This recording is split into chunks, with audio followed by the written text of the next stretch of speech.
Здравейте, днес ще ви покажа как да си направите ето тези великденски яйца. Според мен се получи много интересно и много забавно за Великден.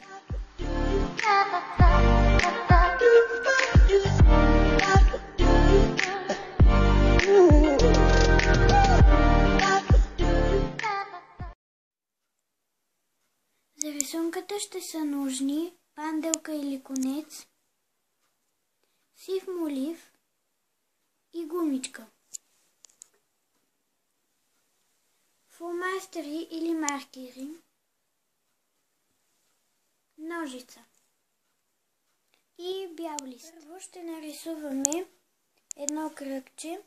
Това кръгче ще представлява яйцето, тъй като картината ни ще бъде великденска.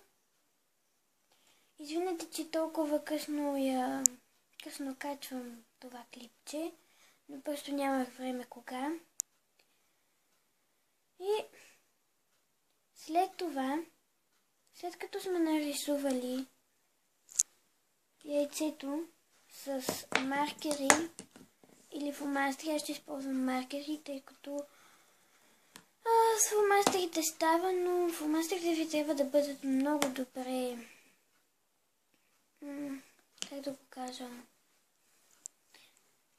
да са добре, нали, хубави да са, има предвид.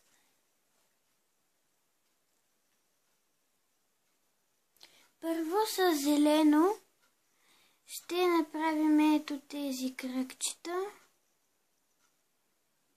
Ето така. Надявам се да виждате аз какво правя.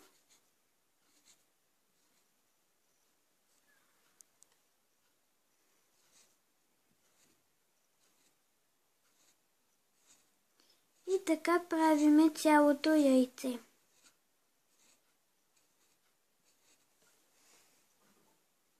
Цялото яйце, като сме направили цялото яйце така, ще направим още едно такова яйце, по-малко. Горе-долу ето такова малко яйце.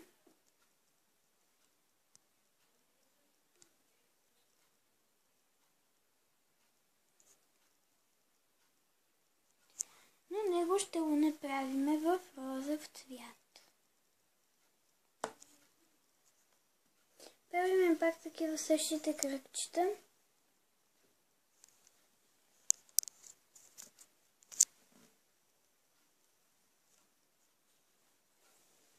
Ето така.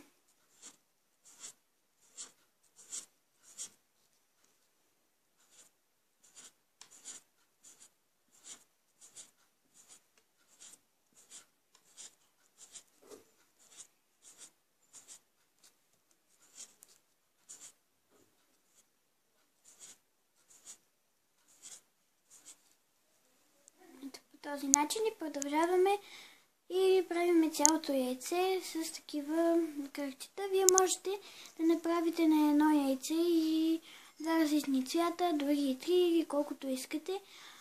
И да.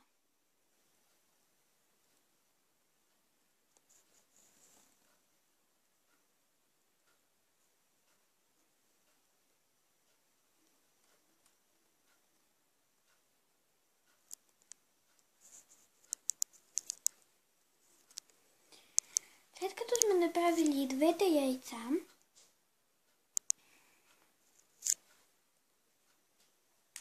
ще ги украсим с панделки и конци. Разделете панделката на две части. Ето така. И от нея ще направим панделка и ще залепиме на яйцата. Сега ще ви покажа как да направите панделката. Първо взимате едната част, като я загънете така. И залепяте тук. Залепяте, за да стане така. Правите също нещо и се залепите ето така. ги залепите ето тук така помежду си, ето така. И ето ви е панделката. Можете да...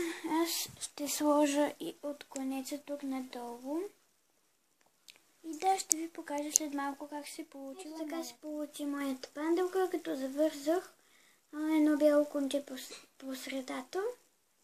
И сега нея залепяме на някоя от яйцата.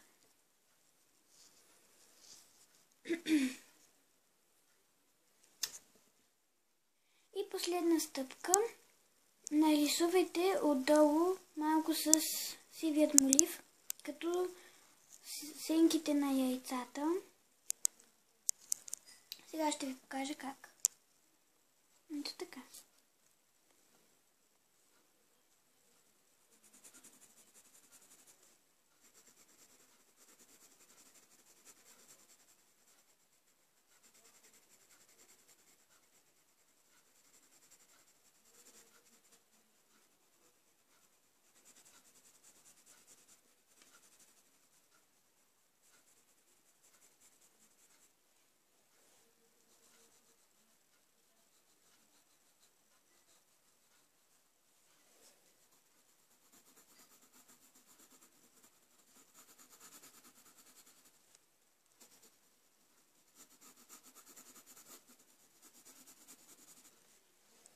След като сте направили така, го размажете с пръсти.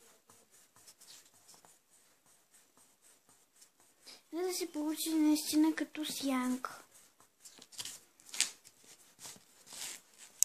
Знаете, че сивият и черният молив се размазват най-много.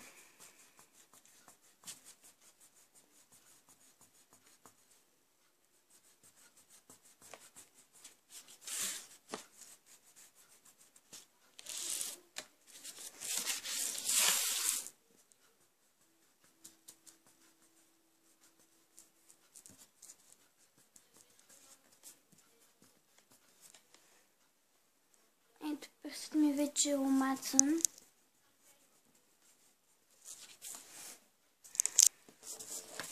Но иначе ето така се получи.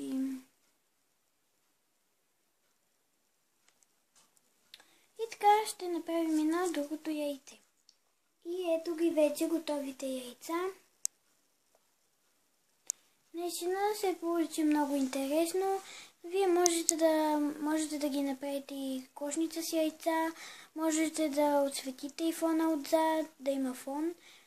Но аз реших да ги оставя така.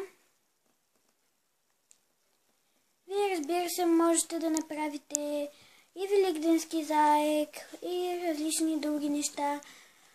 Но да използвате кръчетата, панделките и техниката с приливането на сивият молив, така че да образува сянка. И мисля, че се получи много интересно. Ако ви харесва клипът, дайте палче нагоре и се абонирайте за моя канал.